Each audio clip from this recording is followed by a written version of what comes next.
Hi అండి, నమస్కారం అందరికీ. నేనైతే విజయనగరం నిన్న చిన్న పని నుండి వచ్చానండి. అయితే ఇక్కడ ఈ లిటిల్ కృష్ణ ఆ చిన్న బాబు ప్రాబ్లం గురించి అయితే అందరికీ తెలుసు ఆల్రెడీ. అయితే ఇక్కడ నేను ఒక పని మీదుగా ఒక ఆటో అన్నయ్య దగ్గరికి అయితే ఆటో పని ఉండి ఆటో ఎక్కానండి. ఆ అన్నయ్య అయితే కూడా గత వారం రోజులుగా అదే లిటిల్ కృష్ణ గురించి తన వారం రోజుల నుంచి చేస్తున్న సర్వీస్ అంతా కూడా ఆ అబ్బాయి కోసం అయితే దాచి ఉంచారు.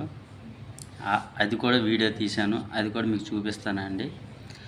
అలాగే ఆ చిన్న అబ్బాయి గురించి ఈ విజయనగరంలో ఇలాంటి ఈ ఆటో అన్నయ్యలు కూడా ఒకళ్ళిద్దరు కాదండి, చాలా అంటే చాలామంది కూడా పాటుపడుతూనే ఉన్నారు. తన వంతు సాయంగా ఎంతో కొంత ఇస్తూనే ఉన్నారు. అలాగే పల్సర్ బైక్ మా రమణాన్ని కూడా చాలాసార్లు చాలా విధాలుగా సాయం చేస్తూనే ఉన్నాడు. నేను కూడా చాలా ఆ అబ్బాయి గురించి కష్టపడుతూనే ఉన్నానండి. మనలో ఇంకా చాలామంది ఎంతోమంది కూడా సాయం చేయాలనే ఉద్దేశంతో ఉన్నారు. కొన్ని విధాలుగా చేయలేకపోవచ్చేమో, కానీ అయితే ఎంతో కొంత మీ తరపున కూడా సాయం చేయాలనుకుంటే చేయవచ్చు, తప్పులేదు. అది చాలా మంచి పద్ధతి అండి. నాకు కూడా చాలా చేయాలనే ఉంది, కానీ నాదైతే మీరు చూశారు కదండి మొన్న పెట్టిన వీడియోలో, నా చిన్న వ్యాపారం అండి, అందువల్ల నేను చేయలేకపోతున్నాను. కానీ నాకు తోచినంత అయితే కనుక ఎంతో కొంత 2-3 సార్లు అయితే చేశాను.